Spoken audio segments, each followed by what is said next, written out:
C'est dingue, hein, on est emballé tout de suite. Alors vous nous faites une chronique sur tendance sur le troisième sexe et le gender. Oui, troisième sexe. Voilà, c'est ce qu'il dit en fait, hein, Nicolas Sirkis, garçon-fille, l'allure stupéfiante, habillé comme ma fiancée. Vous avez vu les chemises, moi je les trouve absolument incroyables, les cheveux aussi.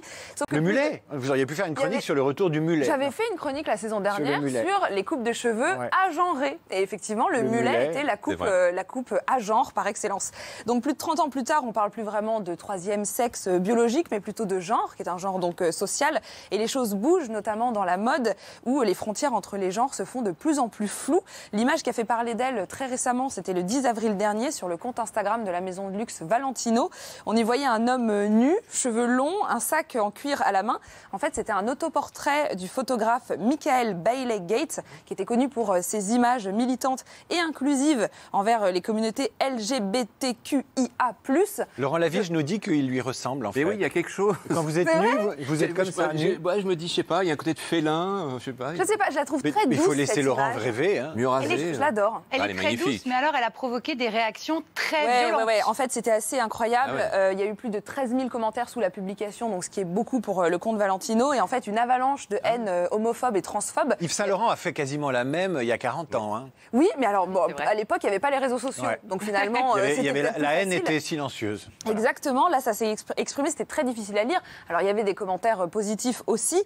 Pier Paolo Piccioli, le directeur artistique de la maison, a même réagi sur son compte personnel. Il a dit: la haine n'est pas une expression, elle peut mener à un commentaire, certes, mais aussi à une agression envers deux hommes qui s'embrassent dans le métro. Preuve que finalement, la haine qui s'exprime sur les réseaux, elle se retrouve aussi dans la rue. Je rappelle qu'en 2019, en France, les actes d'agression envers les communautés LGBT ont augmenté de 36%.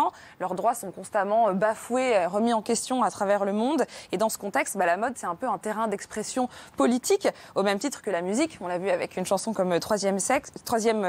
Oui, d'ailleurs, Nicolas Sirkis raconte qu'il se faisait traiter de sale pédé avec cette chanson-là. C'est ça. Il était tout le temps à la limite entre les genres. À une époque où on en parlait peut-être moins. Et puis finalement, cette fluidité entre les genres, on le retrouve aussi dans la pop culture. La preuve avec la série Pose, que moi, personnellement, j'adore. Je la trouve absolument folle. Sur MyCanal. Elle est dispo sur MyCanal et ça se passe à New York dans les années 80-90. On suit les aventures d'un groupe de jeunes femmes trans qui sont noires et latinas. Et en fait, elles vivent de petits jobs le jour. Elles dansent dans des ballrooms incroyables la nuit avec des tenues d'une flamboyance extrême. C'est évidemment militant. La saison 3 vient de sortir. On en regarde un extrait. Dolls ain't what they used to be. Cash prizes and tacky lip syncs. There used to be the sense of urgency and community, and then folks just started dying. Deep alone inside.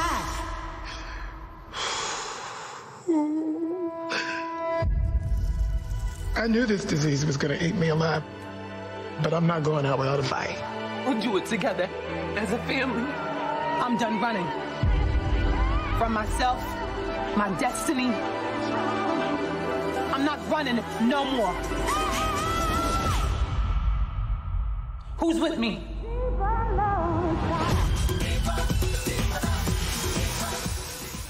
Donc voilà, de la musique, de la mode, de la pop culture évidemment, à retrouver sur MyCanal pour la saison 3. Alors c'est un début, ça peut pas tout faire de rendre visible et de donner la parole, mais en tout cas, c'est l'une des tendances du moment.